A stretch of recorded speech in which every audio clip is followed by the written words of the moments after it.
Bonjour Carlitos. Bonjour tout le monde. Alors c'est toi le spécialiste des cocktails, c'est toi qui as préparé la nourriture, la prochaine expédition, on te fait confiance pour ça, c'est toi qui... Ouais, exactement, il va rien manquer. Tu vas laisser pour les autres? Exactement, toujours un peu plus au cas où, on ne sait jamais si... C'est ça. C'est notre fin. Bravo, c'est vraiment un exploit. Merci. Première question avant de laisser la parole publique. Est-ce que le risque était nécessaire? Est-ce que c'était beau, mais est-ce que... C'était une question que ça posait dans tout le voyage. Est-ce que vous la posez encore? Ouais, on voyait la situation, on estimait le risque, c'était assez haut, mais on avait quand même envie de grimper. Et on a tout dit, tout le monde a dit ok, on est d'accord. Sauf qu'on est tous d'accord avec un peu d'espoir que ça n'a jamais rien passé. Sinon, on n'ira pas. Non, on a toujours un peu d'espoir de que ça va jamais rien se passer. Mais des fois, il y a plein de fois et ça passe rien. Et des fois, une fois des 10, ça passe. Et il ne faut pas être là.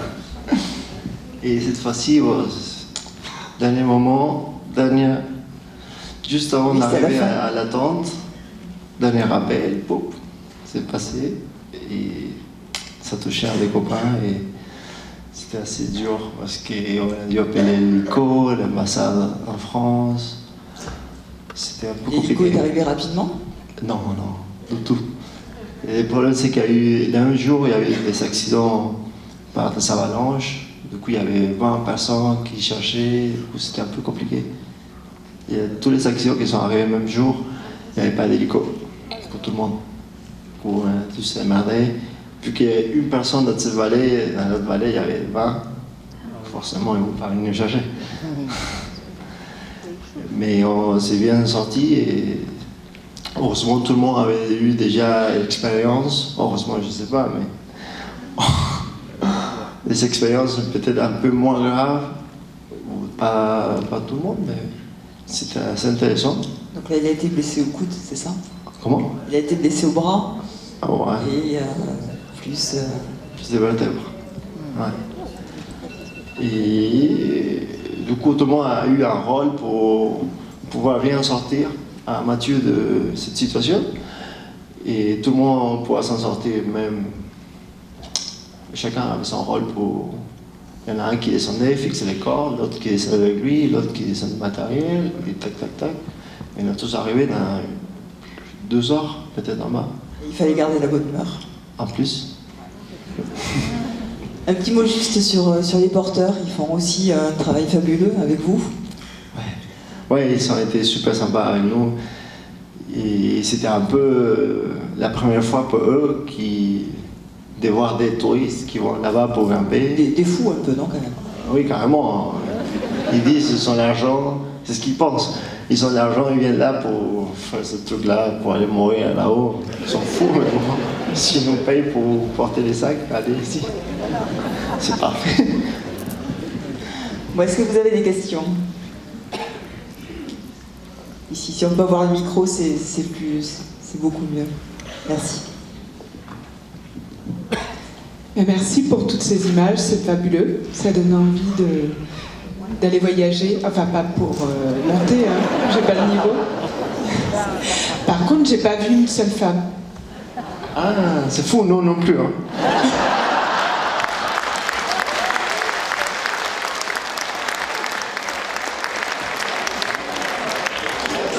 Et des chèvres. On a eu des chèvres à la place.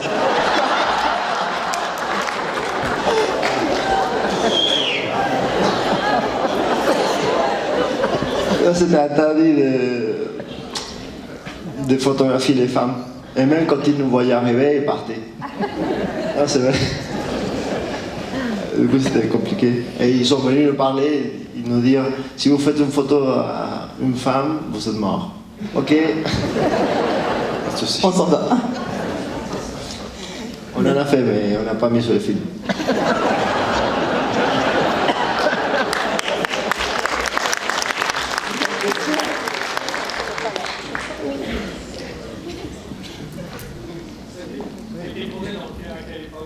Tourné à quelle époque?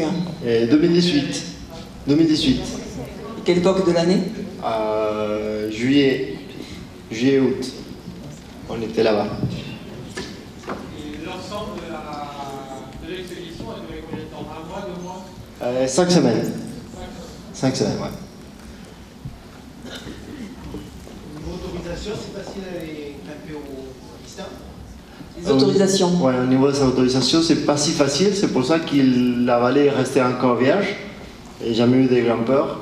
Et c'est aussi pour ça que les gens ils nous voyaient arriver et c'était des touristes. Première fois dans sa vie qu'ils voyaient des touristes dans son village. C'était pas si facile parce que c'est la frontière avec l'Inde. Il y a plein de problèmes, de guerre.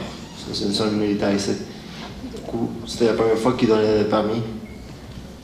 Et il y a eu deux experts. Nous et des Américains qui sont allés dans une vallée un peu derrière. Vous êtes connus comment tous? Parce que c'est multination. Moi, j'ai passé mon guide à Chamonix. Et avant, j'ai fait une préparation de ski à Briançon. Et Mathieu habite à Briançon. Et Nico aussi. Et du coup, j'ai connu Nico d'avant. Et c'est grâce à Nico que j'ai rencontré Mathieu. On allait grimper l'hiver. Skier, grimper, blablabla. Et c'est comme ça que c'est parti.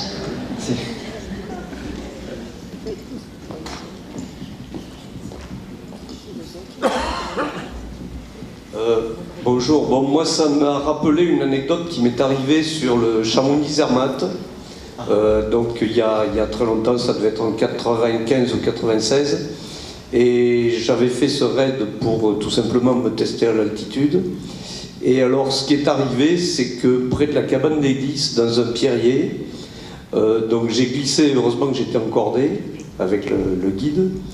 Et ce qui s'est passé, c'est que j'ai touché un bloc qui devait être en équilibre, un gros bloc de granit qui devait peser bien 300 ou 400 kilos et qui est parti dans la pente. J'ai pas vu où il s'est arrêté. Bon, j'ai pas entendu parler d'un accident quelconque, de quelqu'un qui aurait été... mais là, il s'en serait pas sorti. Parce que ce qui veut dire que la montagne, même si... Bon, même en dehors de l'Himalaya, il y a des risques quand même. Voilà, donc il faut être prudent. Si, il y a un risque tout le temps. À chaque fois qu'on va en montagne, à chaque fois qu'on va dans un rassemblement maintenant, un rassemblement de plus de 5000 personnes,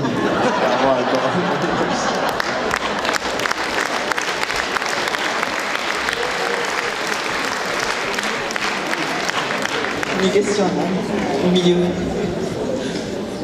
Combien ça coûte une expédition comme ça? Au milieu. Ah, il y a juste la lumière. 4 000 € plus ou moins. Pas cher, pas cher. Il y a des sponsors? Oui, heureusement. Le matériel? Le matériel, pas mal. Et moi je voulais demander dans quelle région c'était, dans le Karakoram? C'était à droite. Comment ça s'appelle?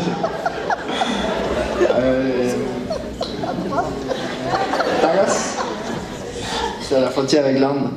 Et tu connais? Vous connaissez? Il y a la vallée pour aller à Valtoro. Valtoro, oui. Ouché. Et dans Escardo, là tu pars à gauche. Tu arrives à Ouché et après Valtoro, et si tu pars à droite, tu vas où elle était.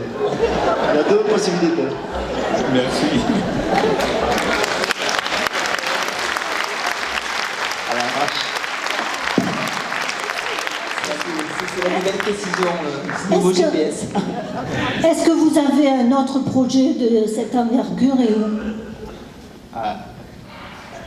Si, toujours. Mais tous ensemble, peut-être pas encore. Peut-être l'année prochaine. Il faut se soigner. Toujours la même équipe? Ça c'est marrant, ouais. Ça c'est super. Une précision sur les... Au début du film, on voit une paroi fabuleuse hein, avec le chemin. Tout ça, ce sont des drones qui ont fait des images ou On a amené un drone pour le faire, mais on n'avait pas l'autorisation. Du coup, on a pris le risque. Normalement, il faut avoir une autorisation pour voler un drone. Mais on a pris des risques un peu partout. Tu vois, sinon, il n'y a pas de sens. Bon, merci beaucoup. Je vous invite à retrouver...